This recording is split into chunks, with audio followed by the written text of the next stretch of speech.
Hola, hola, ¿cómo están? Bienvenida, gente sandía.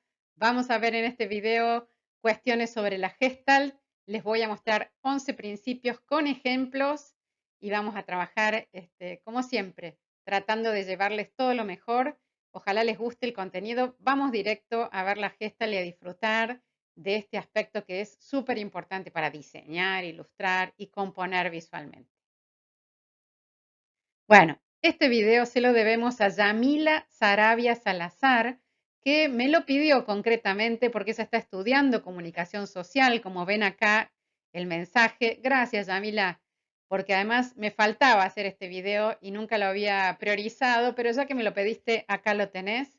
Y la idea es que, bueno, ella está estudiando comunicación social, como ven que dice acá en el mensajito, y dice que estudia la teoría de la Gestalt y ha trabajado con una bibliografía de González Ruiz, que es el maestro, el arquitecto Guillermo González Ruiz, con quien, bueno, hemos tenido la gran posibilidad de aprender muchísimo, ¿no? Entonces, en ese libro, que es el que vamos a trabajar hoy, vamos a tomar algunos aspectos que él nos plantea. Ya tenemos un primer video, que es el que vio Yamila, de la Gestalt, donde yo se les enseñé básicamente con un limón. Yo tomé un limón y les hablé de la teoría a partir del limón. Y ahora vamos a ver esto otro que les cuento, estos 11 principios para que tomen nota y los entiendan bien y los puedan aplicar.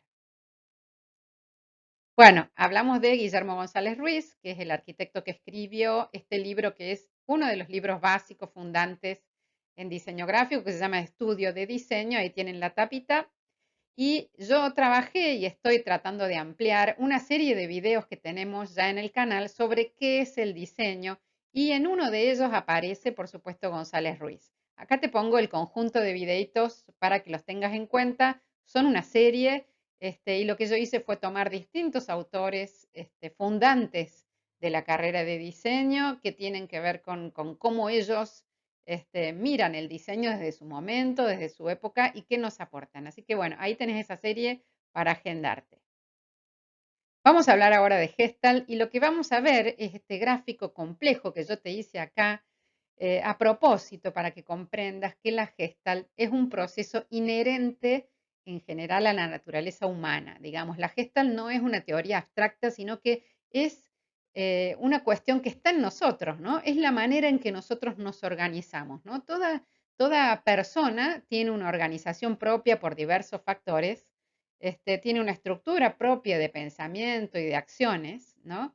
Y nuestra vida consiste en relacionarnos con las demás personas y con la organización que a su vez tiene el medio ambiente en donde estamos, ¿no? Eso no es fácil.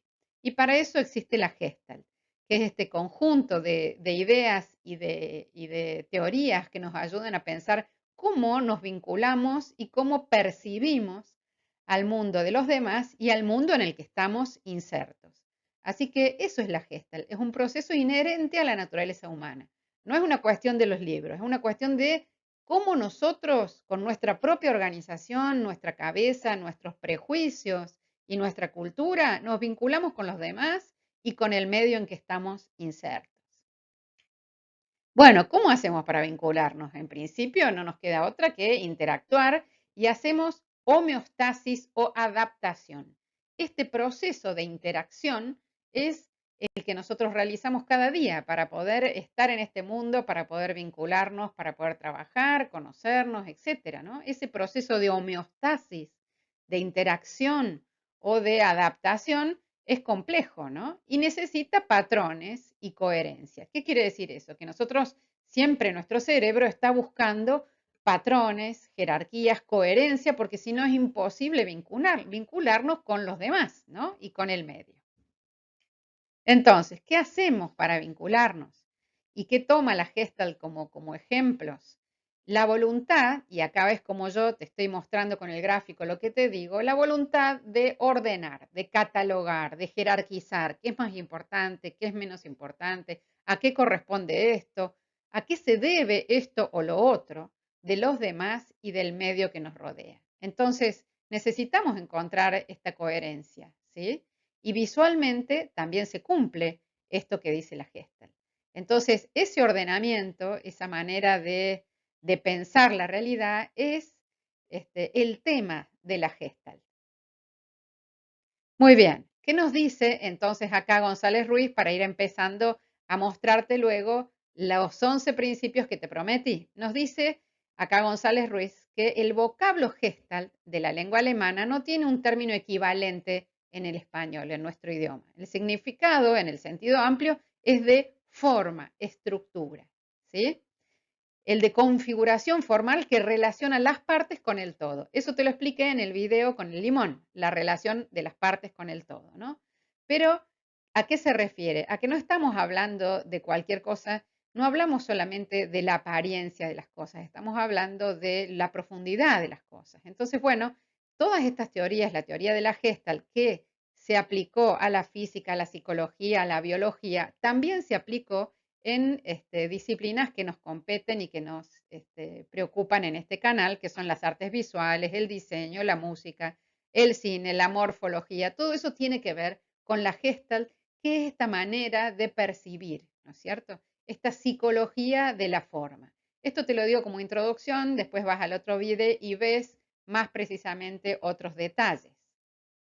Bueno, en lo que es particularmente morfología y la visión perceptual, tenemos grandes autores que no podemos desconocer y grandes libros escritos por esos autores. El primero es Rudolf Arnheim.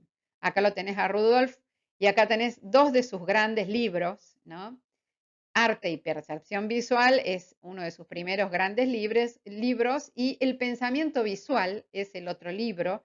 Y ahí tiene una frasecita que me encanta, que dice, la visión es el medio primordial del pensamiento. Mira lo que dice eso, ¿no? Mira lo que es eso de Arnhem, que la visión es el medio primordial del pensamiento. Es muy fuerte el papel que le atribuye a la visión, ¿sí? Y el otro gran autor es Maurice Merleau-Ponty. Y a mí me encanta particularmente este librito que te pongo acá, que se llama El mundo de la percepción, donde él tiene 7 conferencias que ya vamos a hacer vides sobre esas conferencias. Es una recopilación de su trabajo.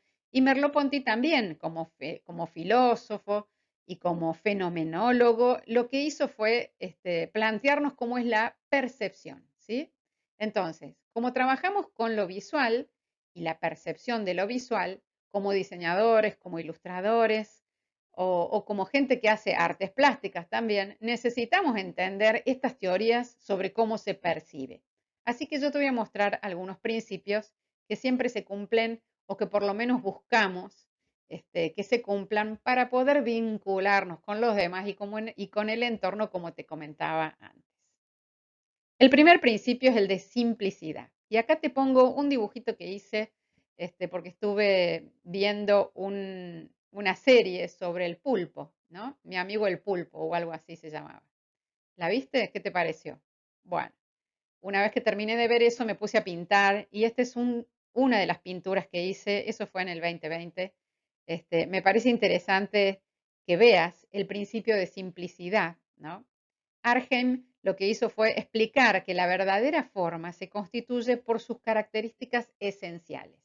Así que cuando vas a diseñar, a comunicar, a ilustrar o a hacer artes plásticas, tenés que tratar de poder plantear en un boceto previo, en tu bitácora, lo esencial de la forma. En este caso, se ve claramente qué es lo esencial de la forma, ¿no? Si vos lográs dominar lo esencial de una forma, eso es una manera de ayudar a las personas a que perciban lo que tienen que percibir en tu composición. Bueno, este es un ejemplo de una pieza gráfica de Brockman, que lo tenemos en un video sobre retículas, un gran maestro del diseño.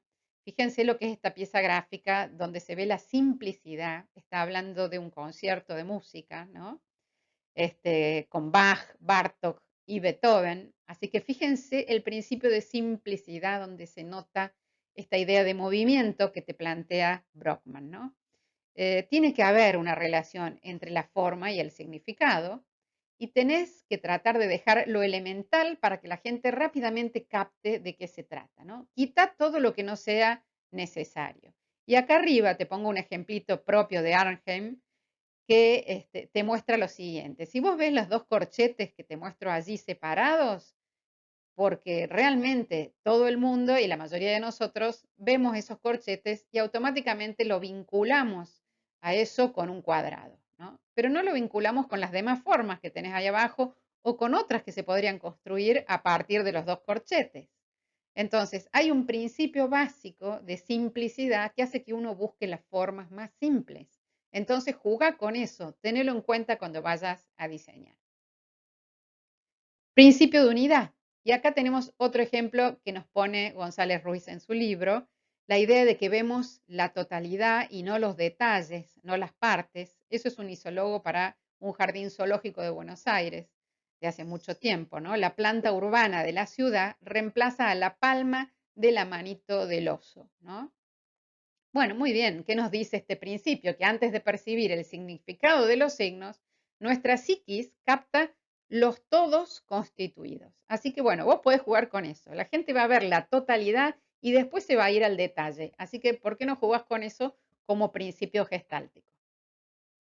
El principio de unidad que estamos viendo acá, lo que tenemos es, acá hay un dibujito mío para que estoy trabajando en una tarjeta para saludo de fin de año, y lo que podés ver es un montón de partes, ¿no? Pero en general vos ves un árbol y después ves las partes, ¿sí? Después ves los detalles. A eso se refiere el principio de unidad. El principio de similitud. Y esto es muy interesante porque hay una relación entre las partes que se da porque tienen alguna similitud entre sí. Y acá te pongo una tarjeta de saludo del año 2020 de la Escuela de Artes Visuales de Nueva York, donde lo que se ha hecho es tomar algunos elementos similares, ¿no? Y dar esta idea de similitud. Similitud de tamaño, por ejemplo, ¿no? En los bloques, en los módulos. Esto está construido con una grilla compositiva muy clara, con una retícula ortogonal, con cuadrados que son elementales, son figuras fáciles de retener y de observar. Y después lo que se aplica son similitudes de formas, de colores, y todo eso por eso tiene esta similitud y esta unidad, ¿no? Entonces, ten en cuenta este aspecto, el principio de similitud.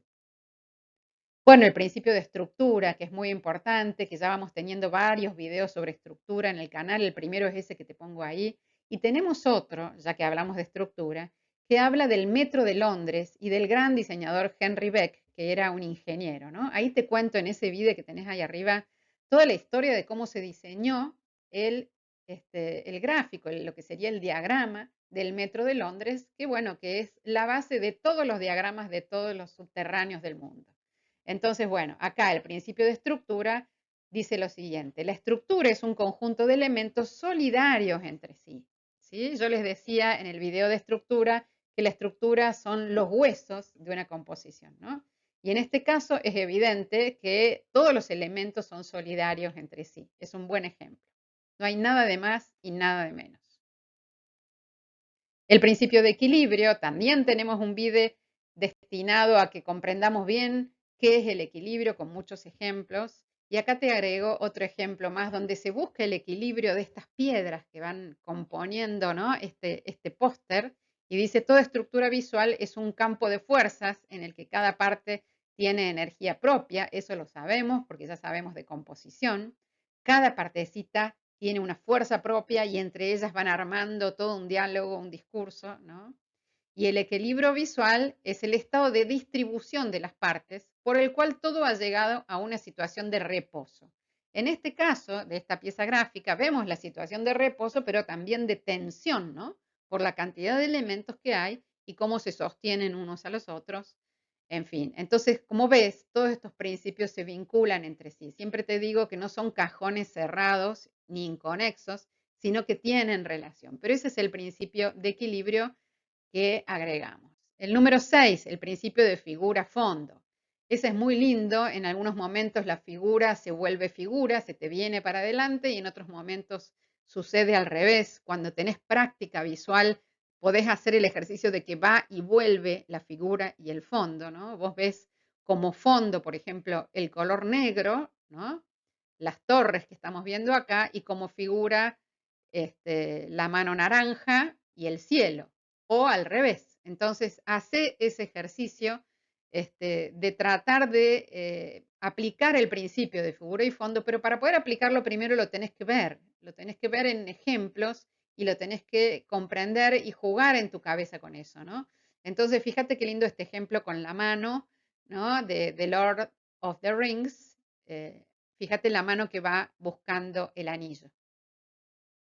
Y acá te muestro otro ejemplo que es muy fuerte de figura y fondo de un gran diseñador argentino que se llama Guillermo Leal. Y me parece muy lindo que veas acá cómo él logra sintetizar una problemática tremenda que es las jubilaciones, ¿no? Ser anciano y que te saquen de tu bolsillito el dinero que te corresponde. Entonces, esto encima se llama la historia de siempre. Y fíjate la relación de figura y fondo. Y te lo puse porque me gustó cómo con una mano, ¿no? En los dos ejemplos que vimos, cambia totalmente el significado y en ambos casos hay una mano como elemento visual. Así que figura y fondo muy importante. Bueno, principio de superposición. Ese está buenísimo porque vos al poner encima y por detrás y por delante los elementos los jerarquizás. Vos les das más interés. Vos le decís a la gente, esto es lo que tienen que ver primero, esto es lo que tienen que ver después. Así que eso ves en ese gran afiche de Paul Rand, uno de los grandes referentes del diseño, que te pongo acá sobre Dada, ¿no? Y también te pongo este otro ejemplo, donde la superposición es más sutil. Me parecía interesante, también es de Brockman este ejemplo, geniales de estos ejemplos para que te vayas acostumbrando al buen diseño y acostumbrando a las buenas piezas gráficas. Mira la sutileza de esas líneas, ¿no? Y cómo se superpone la tipografía. Entonces la superposición no tiene por qué ser tan exagerada, se puede trabajar de manera sutil también según el caso. El número 8, el principio de ambigüedad tridimensional. Esta idea de que los elementos, ¿no? Que vos ves que en realidad tienen una bidimensión, se pueden percibir como tridimensionales y estos son ejemplos de isotipos que nos da también González Ruiz, esta posibilidad que tenemos de que lo que tiene dos dimensiones parezca de tres. Así que ese principio es muy importante. El principio de escala. El principio de escala es muy lindo. Tenemos también un vídeo sobre escala que puedes ver. Y miren qué divertido este ejemplo de esta ilustración, donde la escala del mono y la de la luna tienen bastante interés, ¿no? Por supuesto que el mono se ve como adelante de la luna o no, o tal vez el mono estaría jugando con la luna, pero esa variación de tamaño es un recurso buenísimo, ¿no? Uno siempre busca tener seguridad. Según nos explica la Gestalt, uno busca comprender la realidad, estar en una situación de poca incertidumbre, ¿no?